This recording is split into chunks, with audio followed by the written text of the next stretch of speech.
Hi, this is Drew Zagorski with Left Brain, Right Brain Marketing. Welcome to the Pragmatist Guide to Small Business Marketing. Today I want to talk about marketing channels, and I want to touch on three of them, two of them pretty quickly, one of them in a little bit more depth. The first thing I want to talk about is traditional channels. That's print and broadcast. A lot of times, particularly with clients that I work with who are micro and small businesses, they come into things believing that they can't sustain a direct mail campaign, or they can't do any kind of broadcast advertising because it's budget prohibitive.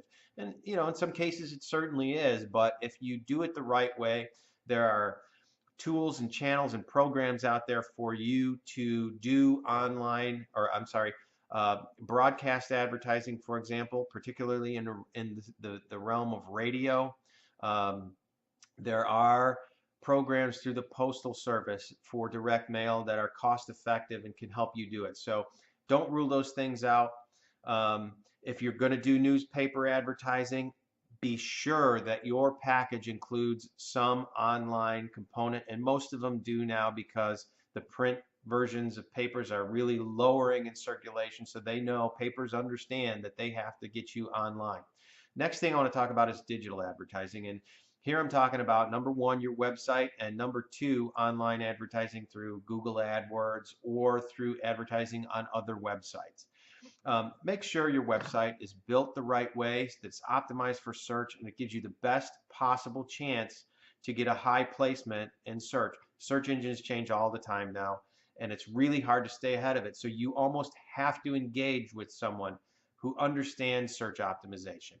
For online advertising, the nice thing about something like Google AdWords is you can adjust your budget up and down, you can turn it on and off, and you can target ads pretty well geographically. So that stuff does work. Of course, it requires budget, but for a small business, it's not something that's out of the realm of possibilities if you have a little bit of budget to work with and somebody who understands what they're doing. Okay, here's the quick lowdown on social networks. The ones that I typically make sure a small business client is in is LinkedIn, Facebook, Twitter, and Google. Now, there are a lot of other networks, and some make sense, some don't, just depends on who you're at. Think of it like this. LinkedIn is a professional network. That's where, business owners, professional service providers, consultants mingle, okay? Business formal equals LinkedIn. The second network is Facebook, and that's what I think of as business casual. Okay, it's more of a consumer type business where if you have a kids program, or service like that, that's probably a great place for you to be because Facebook is huge with moms. Then comes Twitter, and Twitter kind of straddles the line between professional and the professional network and the more casual network. You don't have to be tweeting 700 times a day to have a Twitter account, but you can use a tool like Hootsuite at hootsuite.com, hoot like owl, suite like hotel, hootsuite.com, and hook up your social networks to that tool, and then you can go in there and schedule tweets to go out during the week or post to Facebook or whatever you want to do, and walk away for another week and just kind of make that a weekly thing. Google, of course, is huge because it's tied into the primary search engine in the universe right now. So it's very important to have a Google Plus page because that's where you really are going to get a lot of traction in addition to these other places.